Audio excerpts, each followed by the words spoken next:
well, Your Worship, as you wave to the city employees. I guess we're in a location that was at one point of a high traffic area, and it looks like we're coming to an end of an era now. Well, it's an end of an era, but I don't think it'll be the end of a high traffic area. It'll be different kind of traffic. What's going to happen is in the days ahead here now, the building just behind us here, which has been really a community marking landmark for over half a century, is going to come down, and in its place will come a commercial development which will honor actually the same architecture that we've been used to seeing for over half a century here. So it'll be different traffic at different times of the day. So you'll still see that same imagery, that same, I don't want to call it a crushed can, but that same swoop in the building, right? It is, in many ways, we in Moose Jaw, I think, can take credit for having provided the architectural inspiration for the Saddle Dome in Calgary, in many ways. But for well over half a century, as people have come into Moose Jaw off the Trans-Canada Highway, heading into the core of downtown, on Main Street, you look off to your left and you see that swooping roof and that crushed can, as the world calls it. And I think it was really kind of very respectful of the developers. Number one, calling the development Civic Centre Plaza in honoring the history and its place in the hearts of Moose Jaw people, but also in the architectural structure of the walls.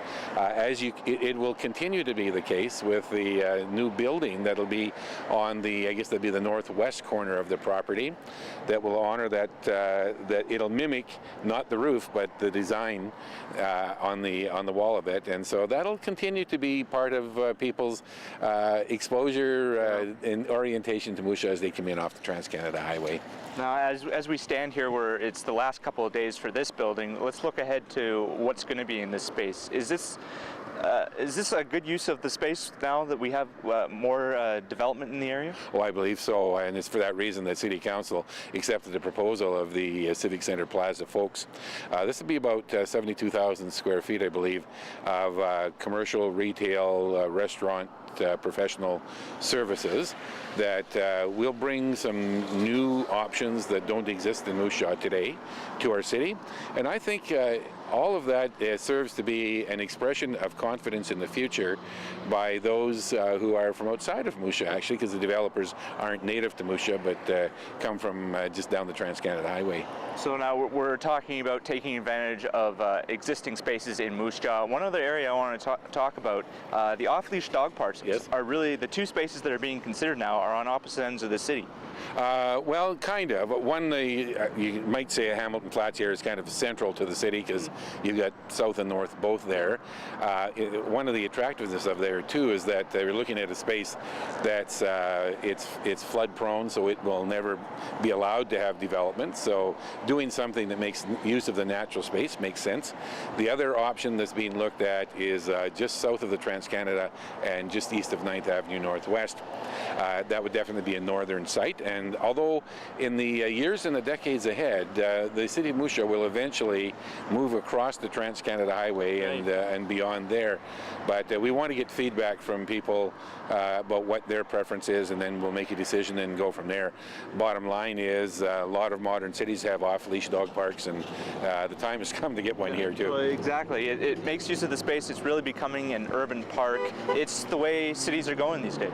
It is, and it's part of the characteristic of modern city. On this one, we can't be pretending to be leading the parade. No, exactly. Where many cities have got off-leash dog parks. It is important, as many have commented, that when people use the off-leash dog parks, that they have to have control of their dogs, and that it's not just a place to go and let your dog run wild. It's a place where you can go and your dog under your control can really get out there and burn off some energy, and that can be a lot of fun between the owner and the dog as well. It's not just a dog experience, it's a shared experience between the owner and the dog. And you yourself are a dog person, so I imagine you'd take advantage of something like this. I would think so. I mean, we're able to burn off a fair amount of energy together with our agility classes and competitions, but I for sure would want to go and make use of the off-leash dog park. When my dog Marco runs so fast that his ears stick straight back, I just love watching him have that kind of fun, and I think a whole lot of other people do too. You just gave me an incredible visual right there. Your Worship, it's been a privilege to talk to you once again. And a pleasure as always, and we'll keep track of what's going on.